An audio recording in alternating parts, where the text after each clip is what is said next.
गोकुळ सोबत गोकुल. झाडांचा श्वास मोकळा मोहीम कोल्हापुरात सुरू. पालकमंत्री प्रकाश आंबेडकरांच्या हस्ते शुभारंभ.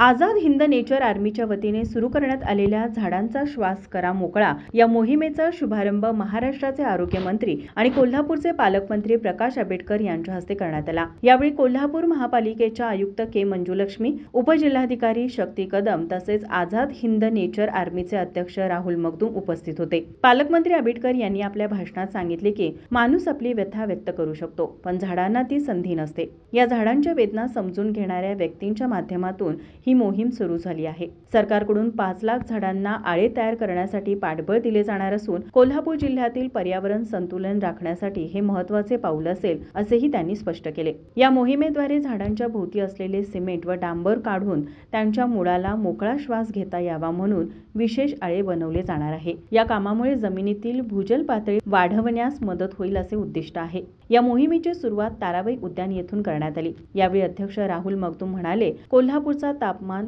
41 अंशावरून पुन्हा 36 अंशापर्यंत आणण्यासाठी ही पर्यावरण चळवळ सुरू केली आहे. मागील काही वर्षात कोल्हापूरमधील भूजल पातळी 5 ते 6 फुटांनी घटली असून ही स्थिती गंभीर आहे. त्यांनी असेही नमूद केले की एका झाडाला आळे तयार केल्यास दररोज 100 लिटर पाणी मुरू शकते आणि 50 दिवस पावसाचा अंदाज गृहीत धरल्यास 2.5 लाख कोटी लिटर पाणी जमिनीत मुरवण्याचा प्रयत्न केला जाईल. या कार्यक्रमास उपजिल्हाधिकारी शक्ती कदम, अतिरिक्त आयुक्त राहुल रोकडे, सुहास वांगणकर, नंदकुमार सूर्यवंशी, ललित गांधी, शहर अभियंता नेत्रदीप सरनोबत, जल अभियंता हर्षदीप घाडगे, डॉक्टर विजय पाटील, आझाद हिंद नेचर आर्मीचे ट्रस्टचे पारितोष उरकुडे, वृषाली मगदूम, सुनीता भोसले, अपर्णा पाटील, नितीन कांबळे आदी उपस्थित होते.